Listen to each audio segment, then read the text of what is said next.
Suddenly she could hear through the girl's ears. She was still dangling there in the air. She was still feeling the soft patter of rain on her head and bare arms, the drops tickling her face. She could still feel the thin branch slipping ever so slowly from her grasp. But for some reason, her hearing was now the girl's hearing, and she heard the man whisper, "Abra, this is very important. I have a few things I need to tell you."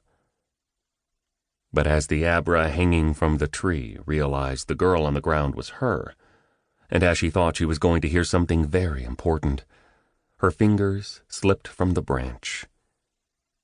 "I should have hit the ground by now," she thought. She looked down. The ground was rushing at her, and she caught her breath.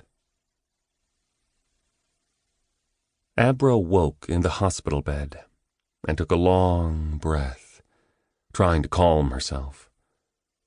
There is a kind of silence only experienced in hospitals in the middle of the night. It is never a complete silence. There is always the beeping of empty IV bags, the humming of air conditioners, the rolling of wheels over waxed tiles.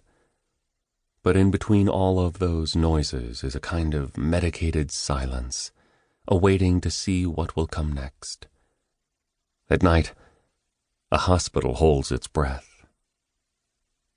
A nurse crept in and out of Abra's room, and she pretended to be asleep.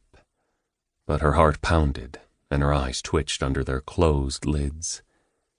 "It was just a dream," she told herself. "Just a dream." But something had brought her out of her sleep. She was sure of it. Some sound. Someone who needed her. She heard it again. A whimper, or a quiet gasp. Was it coming through the ceiling? Was it slinking through the air ducts? Was it Sam? The nurse walked out into the hall, and the door latched behind her. Abra's eyes flicked open. She looked around, but that's also when the pain returned.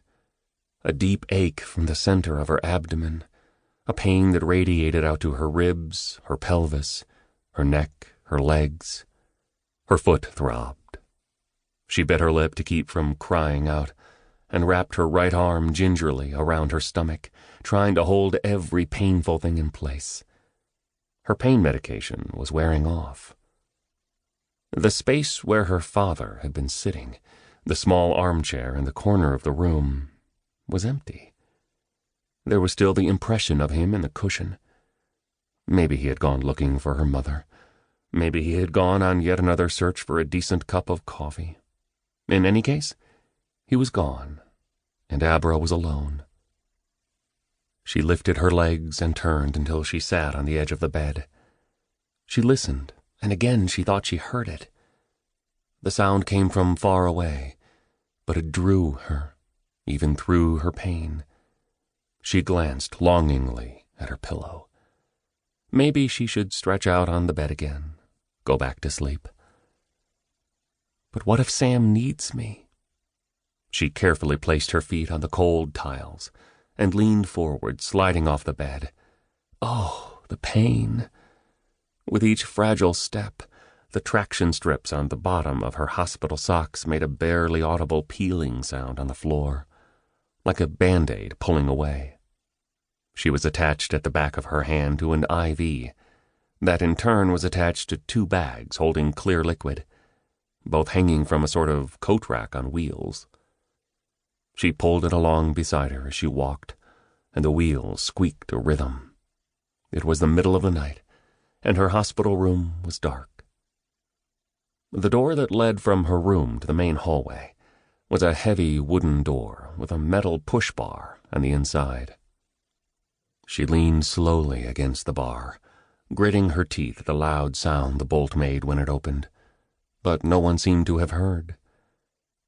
She peeked through the crack in the door toward the nurses' station. The on-duty nurses were occupied. She didn't see anyone, so she crept into the hallway and snuck toward the elevator. The doors opened. She slipped inside. The doors closed.